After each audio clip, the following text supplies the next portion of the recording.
Hi everyone, আশা করি তোমরা সবাই ভালো আছো। অনুগ্রহ করে কেউ ভিডিওটা এড়িয়ে যাবেন না, পুরোটা দেখো। আমি গৌতম বলছি।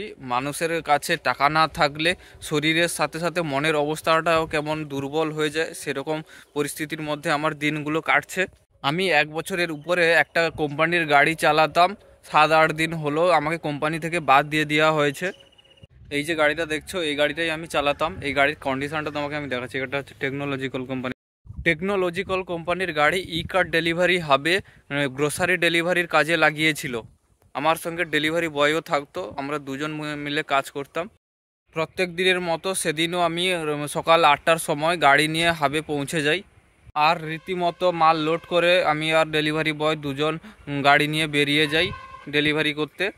আমাদের গাড়িতে সেই দিন 4টা পিনকোডের মাল ছিল। আমরা একটা পিনকোড পুরো প্রায় শেষ করে দিয়েছি। দ্বিতীয় পিনকোডটাতে আমরা কাজ শুরু করব ডেলিভারি করতে। সেই সময় আমরা মন্দারমণির হোটেল এর কাছ দিয়ে যেয়ে থানার মধ্যে একজন ডেলিভারি পার্টনারের কাছে মালটা পৌঁছে দেব, সে ডেলিভারি করবে।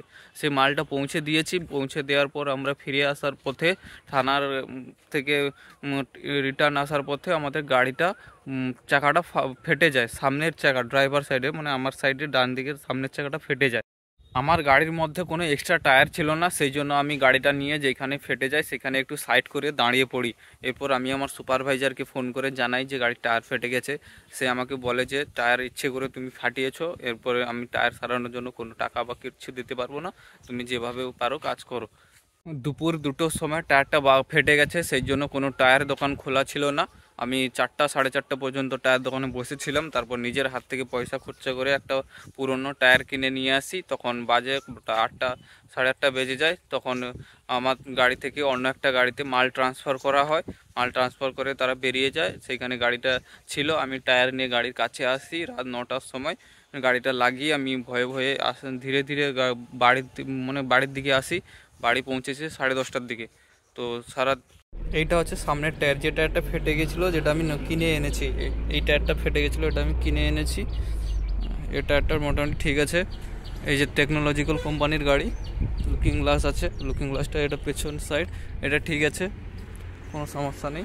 এই দেখো, এই টায়ারটা সামনের টায়ার ছিল, এটা ফেটে গেছিলো। এই টায়ারটা আমি চেঞ্জ করে পিছনে লাগিয়েছি, চেঞ্জ করে দিয়েছি, চেঞ্জ করে পিছনে লাগিয়েছি।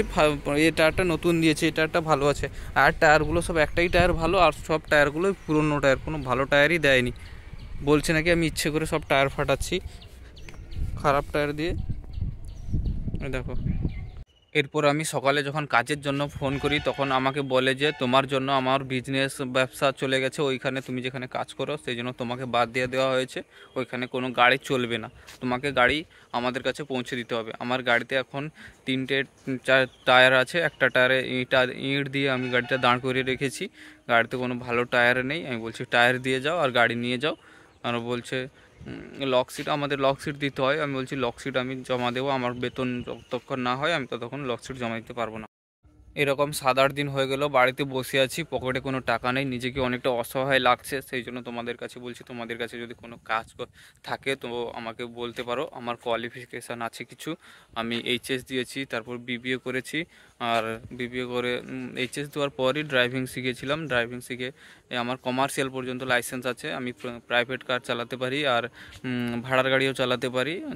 আমার কাছে টাটা এসি কন্টেনার গাড়িগুলো আমি চালাতাম, সেইগুলো। আমি কম্পিউটারেরও টুকটাক কাজ জানি। আমি এক্সেল, এমএস ওয়ার্ড, অফিসের এইসব কাজগুলো জানি। 1 বছরের কোর্স করেছিলাম মাধ্যমিক দেওয়ার পর। তোমাদের হাতে যদি কোনো কাজ থাকে আমাকে একটু জানিও প্লিজ, কেননা আমার কাছে কোনো কাজ নেই, আমি এখন বাড়িতেই বসে আছি। এই যে বাড়িটা দেখছো, এটা আমার বাড়ি। আমার বাড়ি গ্রামের মধ্যেই, আমার বাড়ি মাটির বাড়ি এটা। আর সামনে ফাঁকা মাঠ আছে। এটা আমাদের একটা কচি বাঁধ, এটাতে আমরা সারাদিন আড্ডা মারতাম। গাড়িটার মধ্যে কোনো এক্সট্রা টায়ার নেই, কোনো স্টেপনি নেই। গাড়িটা দেখো, এই টায়ারটা ফেটেছে, এই টায়ারটা ফেটে গেছে। এই টায়ারটা মানে সামনে ছিল, সামনে থেকে আমি পিছনে লাগিয়েছি। আর যেটা কিনেছিলাম সেটা আমি সামনে লাগিয়ে দিয়েছি। গাড়িটা, এটা দেখো, এই টায়ারটা কিনেছিলাম, খারাপ টায়ার, এটা ভালো না, কম দামের টায়ার। এটা অন্য গাড়িতে ফেটে গেছিলো টায়ারটা, সেটা আমার গাড়ির উপর তুলে দিয়েছে। এটা আছে আমার কন্টেনারের ভেতর, এর মধ্যেই গ্রোসারি সব লোড হয়। এই যে গাড়িটা দেখছো, এই গাড়িটাই আমি চালাই। এটা হচ্ছে টাটা এসি কন্টেনার গাড়ি, এটা টেকনোলজিক্যাল কোম্পানির গাড়ি। তোমাকে গাড়ির পুরো কন্ডিশনটা আমি দেখাচ্ছি, গাড়িতে কি কি আছে কি কি নেই। গাড়িতে তিনটে টায়ার আছে, একটা টায়ার ফেটে গেছে, একটা টায়ার আমি টাকা দিয়ে লাগিয়েছি, টায়ার দোকান থেকে কিনে এনে, টায়ারে কোনো পয়সাই দেয়নি। যে কোম্পানিতে কাজ করি সেই কোম্পানি ভালো কোম্পানি, কিন্তু কোম্পানির আন্ডারে যে দালাল সুপারভাইজারগুলো থাকে তারা সব টাকা আমাদের মেরে খেয়ে নেয়, সেই টাকা দিয়েই তারা সংসার চালায়, যত দোষ হয় আমাদের উপর চাপিয়ে দেয়। তোমাদের হাতে যদি কোনো ভালো কাজ থাকে, আমার তো কিছু একটু হলেও যোগ্যতা আছে, তোমরা অবশ্যই জানিও, আমি কাজ করার জন্য প্রস্তুত আছি। আমার একটা খুব কাজের দরকার, খুব উপকৃত হব তোমরা যদি আমাকে একটু কাজে সাহায্য করো। আমার গাড়িটা একটা মাঠের মধ্যে থাকে, কেননা আমার বাড়ি পর্যন্ত আমার গাড়ি যায় না, রাস্তা খুব সরু খারাপ রাস্তা, সেই জন্য এটা আমাদের মাঠ, খেলার মাঠ। আর এর পাশ দিয়ে একটা খাল গেছে, দেখো খালে মাছ খুব পড়ে, জাল দেওয়া হয়, বাঁকি বসানো আছে, জালেও মাছ পড়ে খুব, চিংড়ি মাছ ভালোই পড়ে, ছোট ছোট চিংড়ি মাছ, আরও অনেক রকমের মাছ আছে। এখানটায় দুর্গা পূজা আর রথ হয় আমাদের এখানটায়। এই দেখো আমাদের মাঠটা ফাঁকা আছে এখন, রোদে কেউ আসে না, বিকেল হলে খেলা হয়।